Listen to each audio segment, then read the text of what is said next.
할렐루야. 오늘도 여러분 주 안에서 승리하시는 여러분 되길 축복합니다. 우리 여성교회 찬양이 오늘 말씀과 너무 잘 맞아떨어져서 오늘도 참 은혜와 감동이 되는 시간입니다. 오늘 우리 시간은 이삭의 두 번째 시간으로 우리가 순종이 답이다. 순종이 답이다. 이삭의 축복을 받은 이유는 순종했기 때문에 그렇다라고 하는 것을 여러분과 함께 말씀을 통해서 은혜를 나누려고 합니다. 순종이라고 하는 단어를 묵상할 때 저에게 가장 먼저 떠오르는 사람은 바로 이삭의 아버지 아브라함이 떠오릅니다. 어느 날 하나님이 아브라함을 조용히 부르시죠. 그리고 너는 고향과 친척 아비집을 떠나서 내가 약속한 땅으로 가라. 그렇게 말씀하실 때 여러분 아브라함은 기꺼이 그 길을 떠나게 되는 것입니다. 지금 시대야 고향을 떠나는 것이 또 가족들을 떠나 분가한 것이 그렇게 두려워할 일은 아닌 것인데 여러분 아브라함 시대는 어떠냐고 하는 거예요.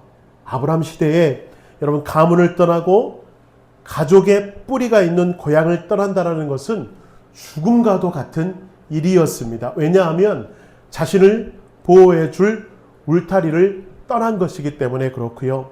이제는 외부의 공격과 이방인들의 따돌림 앞에 홀로 서 있어야 하는 너무나도 고되고 어려운 길이 아브라함 앞에 펼쳐졌음에도 불구하고 아브라함은 하나님의 말씀이니 순종하며 그 길을 걸었다라는 것 우린 잘 알고 있습니다.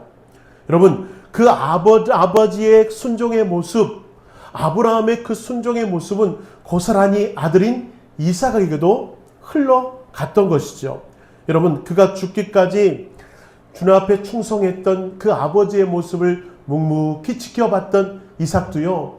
어쩜 그렇게 아버지의 모습을 닮았는지 오늘 말씀을 보면 이삭이 하나님 앞에 아름답게 순종하며 나아가는 발걸음을 오늘 우리는 말씀을 통해서 보게 됩니다. 그러니까 결국 신앙은 부모에게서부터 배우는 것 같아요.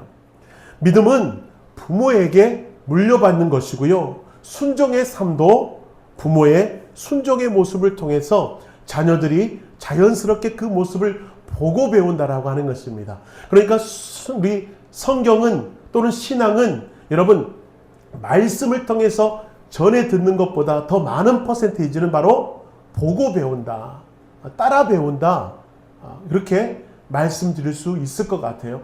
그래서 우리가 먼저 신앙생활하는 우리 권사 집사님께 부담스러운 부탁을 좀 드리면 여러분의 신앙생활의 모습이 누구에게는 영향을 미친다?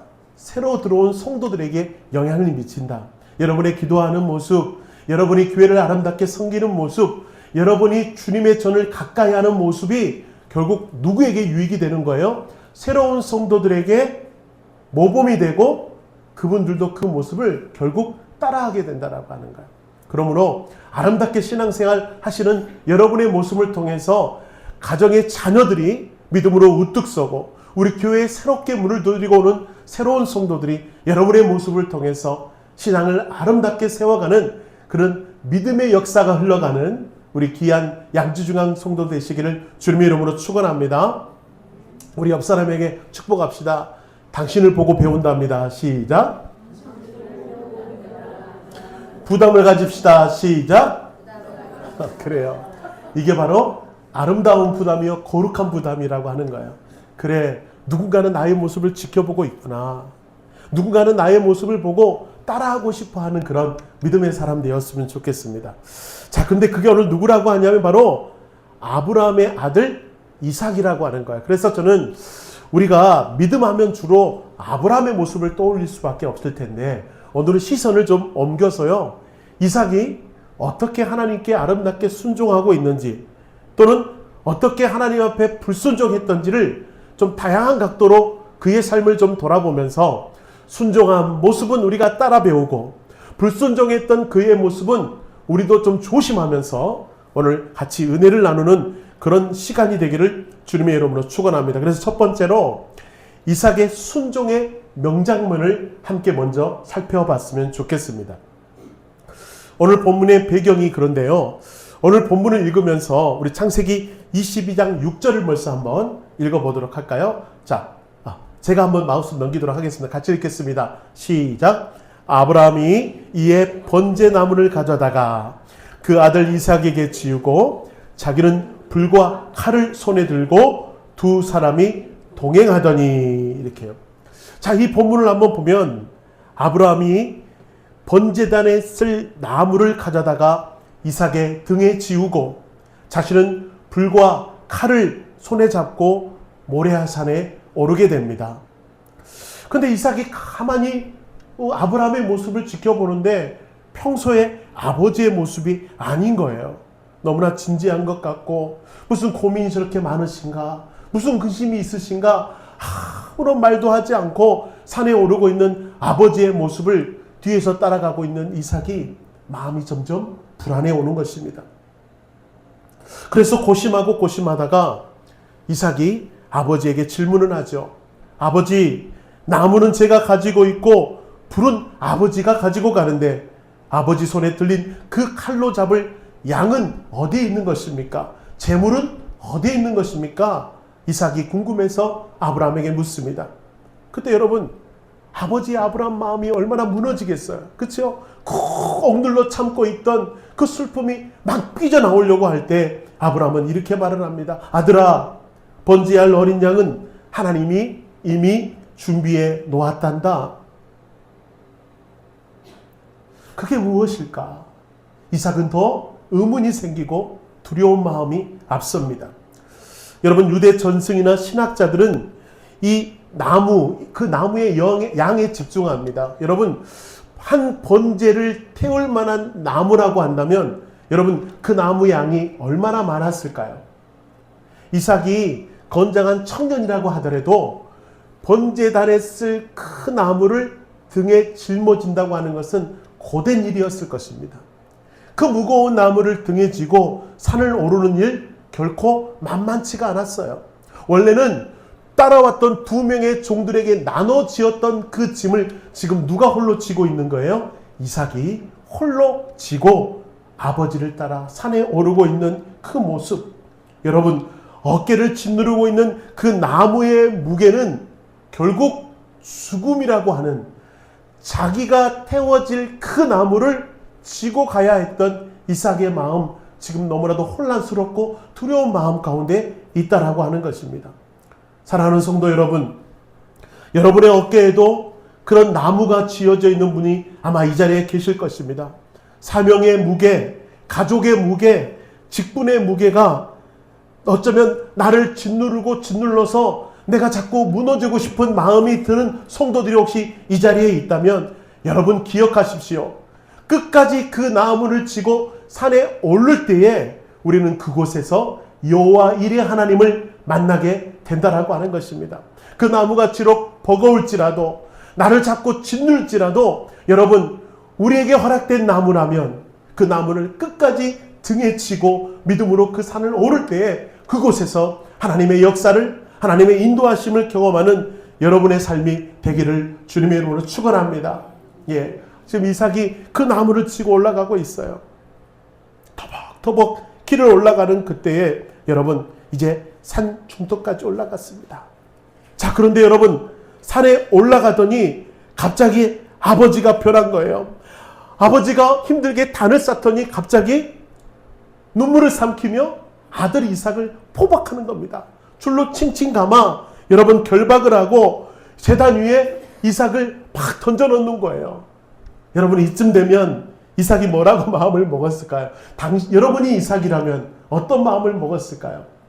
이주 목사가 이삭이라면 제가 이런 말을 했어요. 드디어 우리 아버지가 노망이 났네. 아니, 미치지 않고서야 지금 당신이 무슨 행동을 하는지 아십니까? 막 그렇게 따지면서 소리 질렀을 거예요.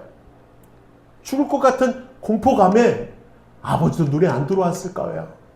근데 여러분, 이삭을 한번 보실까요? 이삭의 나이가 우리 성경학자들은 보통 이때 17이나 18살쯤 되었던 건장한 청년이었다라고 표현한다고 하는 거예요. 분명히 여러분, 이삭은 말도 안 되는 지금 아버지의 행동을 바라보고 그 자리를 박차고 일어날 수 있던 능력과 힘이 있었던 때였어요.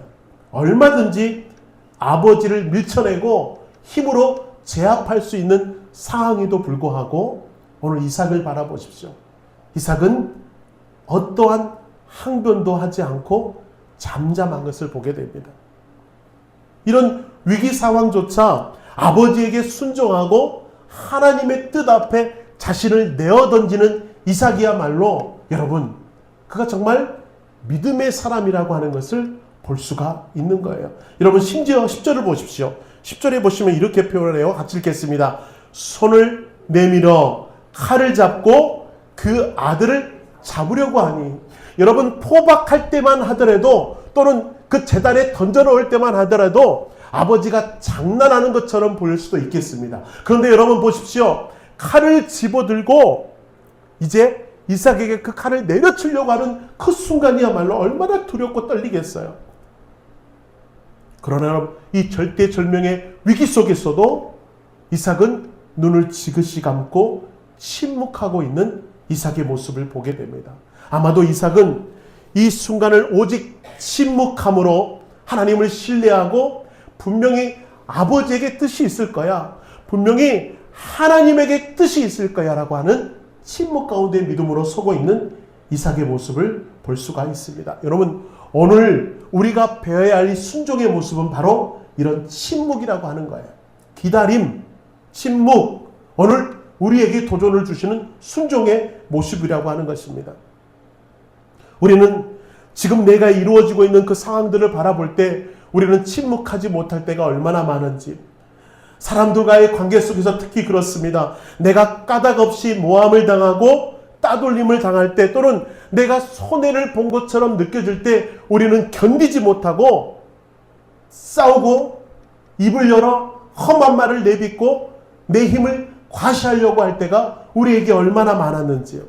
여러분, 하나님은 오늘 우리에게 도전을 주고 있는 말씀 뭐예요? 그런 어려움이 다가오고 문제가 있을 때 내 힘으로, 내 감정으로, 내 마음대로 쏟아내는 인생이 아니라 그때 뭘 하라고요? 침묵하라고 하는 거예요. 그때 기다릴 줄 아는 사람에게 하나님은 은혜를 더하시다라고 오늘 말씀하고 있는 것입니다. 이게 우리가 제일 못하는 일인 것 같아요. 자동차 운전을 해도 조금만 누가 내 앞을 가로막고 끼어들면요, 못 견딥니다.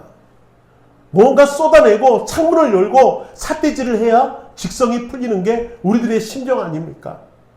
내 영역이 침범을 당하고 내 재산에 조금이라도 실수가 있고 문제가 생기면 버럭 화를 내고 소리를 지르는 것이 우리들의 모습 아니냐고요. 여러분, 그런 감정에 이끌려 사는 모습은 결코 믿음의 사람의 모습이 아니라고 하는 거예요. 이삭의 모습을 보십시오. 당장에 칼이 내 목에 떨어지는 그 순간에도 그가 취하고 있는 행동은 잠잠하게 하나님의 뜻을 구하며 침묵하고 있는 모습을 보게 됩니다. 주님의 때를 기다리고 묵묵히 묵상할 수 있는 그 믿음, 그게 바로 오늘 우리가 꼭 누리고 소유해야 될 영적인 모습이라고 하는 것을 도전으로 주고 있다고 하는 거예요. 왜 그렇습니까? 이삭은 하나님을 신뢰했습니다. 이삭은 아버지도 신뢰했습니다. 그리고요, 나의 삶을 이끌어 가실 하나님의 분명한 목적과 계획을 알고 있던 이삭은 잠잠할 수 있었어요. 누구를 통해서 그 믿음을 배웠다고요? 아브라함의 여정을 통해서 배웠기 때문에 그렇습니다. 우리 아버지 삶을 간감히 보니까 여러분, 어떤 상황에 놓여 있어도 아브라함은 믿음이 흔들리지 않았습니다. 끝까지 하나님을 신뢰했고 끝까지 믿음으로 나아갔던 그 아버지의 모습을 바라보고 누가 그 모습을 닮는 거예요? 이삭이 그 모습을 닮았어요. 쏙 빼닮았습니다. 여러분, 그렇게 잠잠하고 있는 이삭의 모습을 묵상하는데 불현듯 동일한 인물이 또 한 명은 떠오르게 돼요. 그게 누구입니까? 예수 그리스도이십니다. 결박당해서 아버지의 칼을 기다리고 있는 그 상황 속에 침묵하는 이삭의 모습이 골고다 언덕을 말없이 오르시던 우리 주님의 모습과 오버랩되면서, 여러분, 주님은 그 억울한 누명을 쓰고 십자가에 못 박히는 그 여정 속에서도 결코 입을 함부로 말씀을 통해서 사람들을 자극하거나 자기의 감정을 토해내는 것이 아니라 침묵함으로 그 여정과 그 길을 걸어갔다라고 하는 거예요. 그래서 이사야 53장 7절의 말씀은 그 예수님의 모습을 이렇게 표현하고 있습니다. 우리 같이 한번 읽어볼까요? 시작. 그가 곤욕을 당하여 괴로울 때도 그의 입을 열지 아니하였으며 마치 도수종으로 끌려가는 어린 양과 털 깎는 자 앞에서 잠잠한 양같이 그의 입을 열지 아니하였도다. 억울한 상황에, 누명을 받는 그 상황에도 주님은 묵묵히 입을 열지 않으시고 그 길을 걸어갔던 그 믿음의 여정이 이삭의 모습 속에도 함께 담겨져 있으며 오늘 믿음으로 걸어가는 이삭의 모습을 볼 수가 있다라고 하는 것입니다. 하나님은 그런 이삭을 바라보면서 놀랍게 축복하고 있는 모습을 보게 됩니다. 그것이 믿음이라고 말씀해 주시고요. 그 믿음 앞에, 그 순종의 여정 앞에 하나님은 놀랍게 축복을 해주고 있는 것을 보게 됩니다. 어떤 축복입니까? 땅을 기업으로 받게 되는 축복, 또 가는 것마다 축복을 누리는 그 번성의 축복을 누리게 되고요. 가서 우물을 팔 때마다 그 우물이 터져 나오는 형통의 축복까지도 받아 누리는 자가 누구였다? 이삭이었다라고 할 수가 있습니다. 가만 보니까요, 하나님은 순종하는 자에게 축복을 하는구나. 여러분, 가만히 성경을 찾아보면 순종의 역사가 성경에는 가득히 기록되어 있습니다. 여러분, 성탄절이 지나왔지만 여러분, 만약에 마리아가 순종하지 않고 성령께서 성령으로 잉태할 것이다 말씀할 때, 아니 지금 장난하는 겁니까? 아니 누구 인생을 망치려고, 저 처녀예요, 처녀. 어떻게 처녀 인생을 망치려고, 아니 아직 남자를 알지 못하는데 잉태라니요. 그렇게 반응했다면 여러분, 역사가 어떻게 흘러갔겠습니까?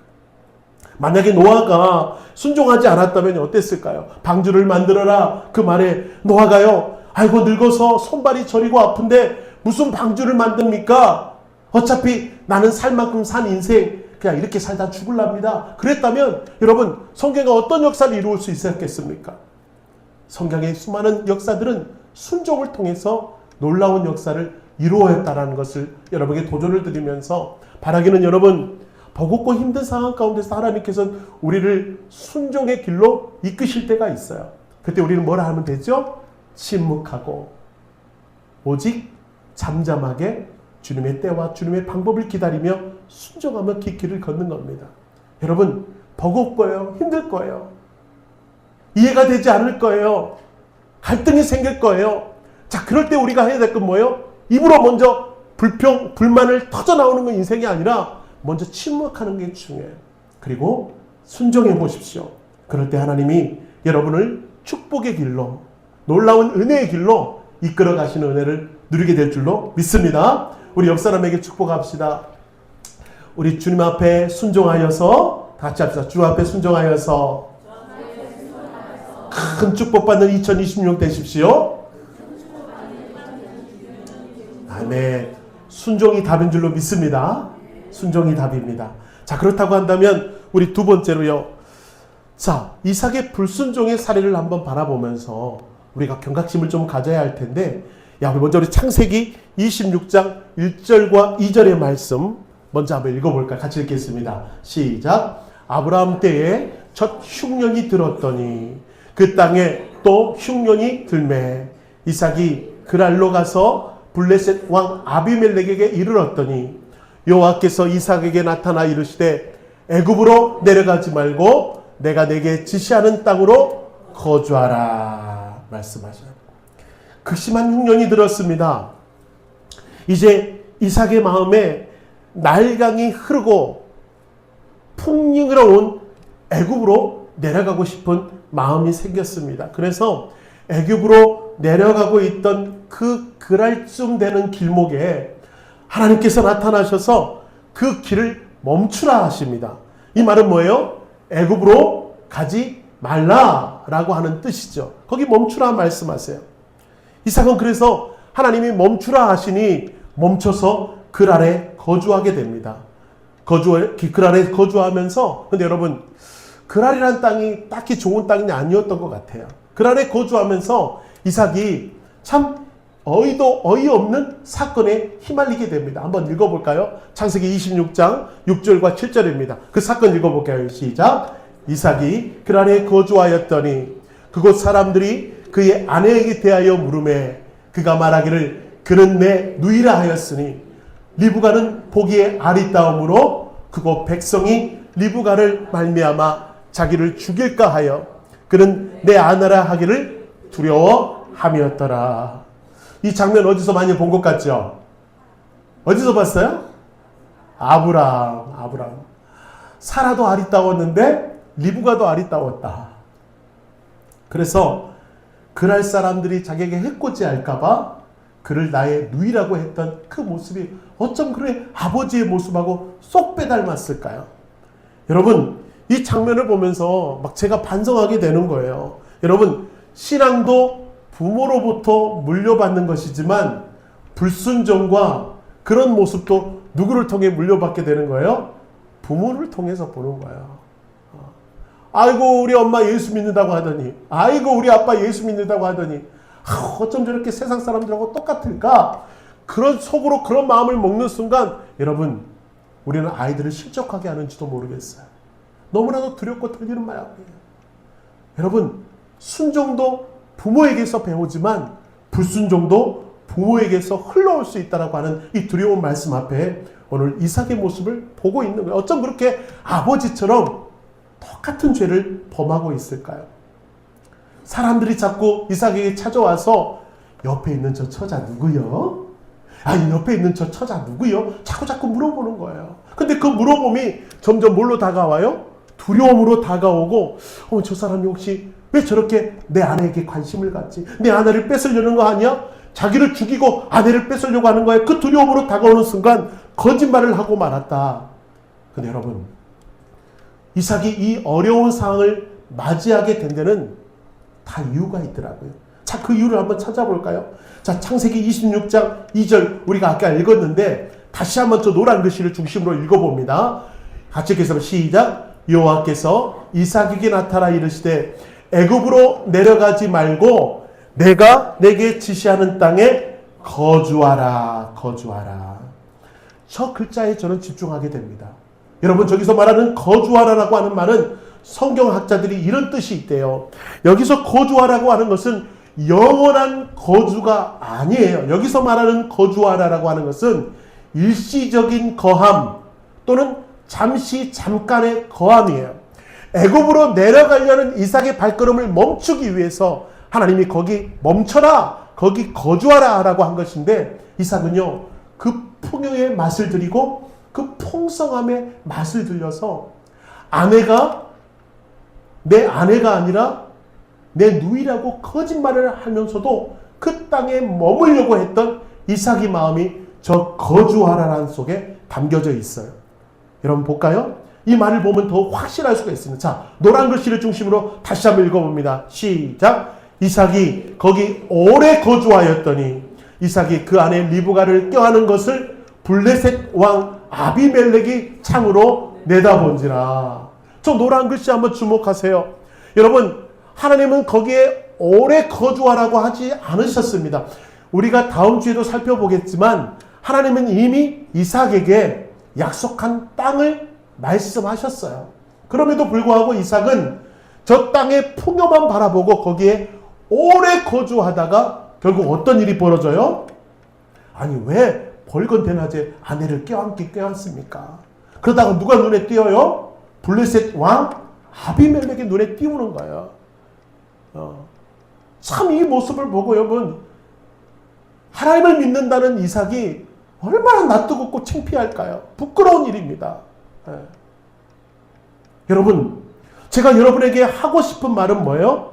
진정한 불순종은 여러분 악을 행하는 것만이 아니라 하나님이 가라고 할 때 안락함을 쫓아 그곳에 거주하려고 하는 우리 마음도 불순종일 수 있다라고 하는 거예요.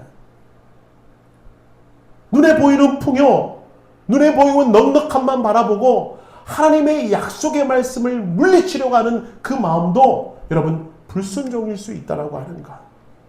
하나님은 지금 그 책망을 하고 있는 것입니다. 거짓말을 하면서까지 그 아래 머물려고 하는 그 이삭을 하나님을 책망하면서 여러분 우리의 모습을 한번 거기 있는 거예요. 우리의 모습을 보는 거예요. 세상과 적당히 타협하고 내 이익을 위해서 남을 속이는 그 세상의 방법 그대로 쫓아 살아가는 그 아래 머물고 싶은 우리는 없냐라고 하는 거. 우리 마음은 없느냐. 주님 어떻게 맨날 성전에 모여 주 앞에 예배합니까? 당장 먹고 살아야죠. 나도 가정을 일구는 사람 아닙니까? 세상에 나아가 열심히 일하고 살아야죠.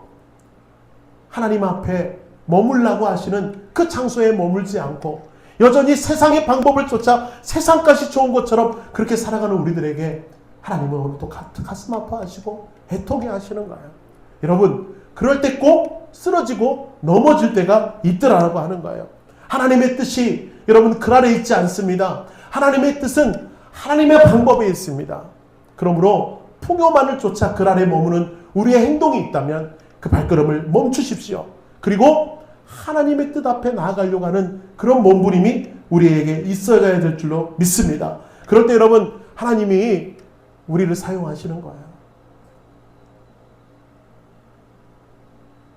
하나님 앞에 머물기보다 풍요를 쫓아 그 아래 머물려고 하는 우리 마음을 물리치시기를 축복합니다. 그럴 때 우리는 승리하게 될 줄로 믿습니다. 자 보세요. 이삭이 거기에 머물려고 하는 그 마음에 결국 넘어졌잖아요. 자 넘어진 이삭을 향해서 하나님의 말씀이 참 기가 막혀요. 자 뭐라고 말씀하시는가. 11절 같이 한번 읽어봅시다. 시작. 아비멜렉이 이에 모든 백성에게 명하여 이르되 이 사람이나 그의 아내를 범하는 자는 죽으리라 하였더라. 또 한 말씀을 더 읽어볼까요? 시작.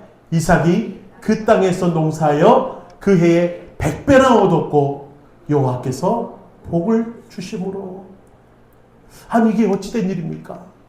여러분 불순종하여서 여러분 넘어지고 말았던 이삭에게 하나님은 어떤 은혜를 부으세요? 아비멜렉을 통해서 보호함을 받게 되고 그 땅에서 농사를 했더니 어떤 축복? 100배의 축복을 얻었다. 뭔가 이상하지 않습니까? 불순종하면 하나님으로부터 매를 맞고 불순종하면 하나님한테 야단을 맞아야 이게 정상인데 여러분 하나님 앞에 불순종했던 이삭이 축복을 받고 있는 거예요. 예수 믿는 사람들은 잘못해도 무조건 축복을 받는 거구나. 한번 선택받은 사람은 마음대로 살아도 하나님은 그를 축복하는 거구나. 여러분 정말 그런 것입니까? 정말 그런 것이 성경에 말하는 진리입니까? 아니라고 하는 거예요. 아니라고 하는 거예요. 여러분 불순종한 이삭에게 오늘 100배의 축복을 주고 있는 이것은 잘했다라고 하는 상이 아니에요. 이건 뭐냐면 내가 너를 책임진다라고 하는 하나님의 강력한 압박이라고 하는 거야. 강력한 압박. 야, 너 네 생각대로, 네 욕심대로, 네 선택대로, 네 마음대로 사는 것이 믿음의 삶이냐? 그게 아니다라고 하는 거야. 나를 바라봐라. 내가 책임질게. 라고 하는 하나님의 다시 한번 강력한 압박을 이삭에게 부어주고 있는 거예요. 이건 마치 여러분 집에 돌아온 탕자에게 아버지는 너 왜 돈 다 써버렸어? 너 왜 그 모양 그렇게 살았어? 왜 그 꼴로 살다가 지금 그 모양 그 꼴로 지금 돌아왔어? 그렇게 질책하는 것이 아니라 여러분 아버지가 한 것은 무엇이요? 제일 좋은 옷을 입혀주시고 금가락지 끼워주고 잔치를 여는 거예요. 여러분 그 잔치를 받을 때 여러분 탕자가 마냥 즐거웠을까요? 마냥 기뻤을까요? 아니요. 그걸 받으면서도 미안했을 거예요. 부끄러웠을 거예요. 다시 한번 반성했을 거예요. 하나님은 그런 지금 은혜를 이삭에게 주고 있는 겁니다. 여러분 이삭이 그 100배로 얻는 수확물을 보고 마냥 기뻤을까요? 아니요. 아마 리브가 눈을 보면서 부끄러웠을 거예요.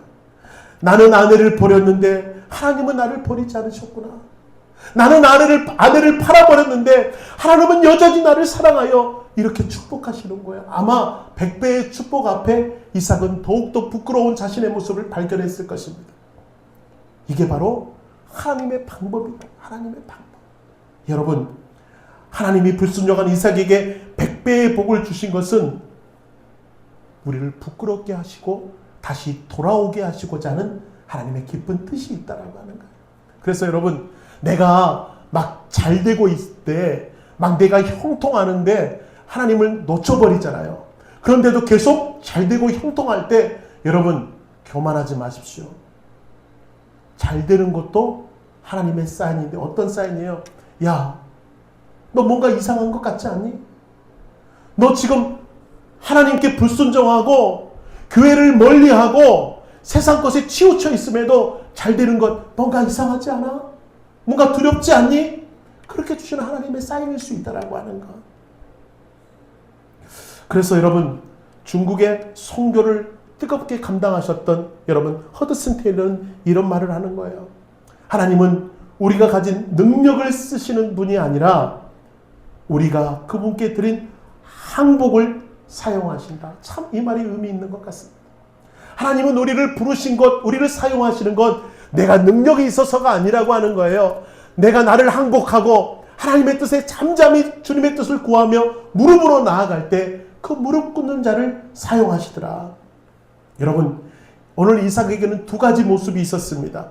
순종의 모습을 통해서 하나님은 그를 축복하셨고요. 또한 하나님은 이삭의 불순종까지도 버리지 아니하시고 다시 만지셔서 하나님의 작품으로 사용하는 것을 우리의 말씀을 통해 보여주셨습니다. 저는 오늘 여러분에게 도전을 드립니다. 여러분의 모습을 한번 돌아보십시오. 여러분은 지금 순종의 삶을 살고 있습니까? 아니면 불순종의 길을 걷고 있습니까?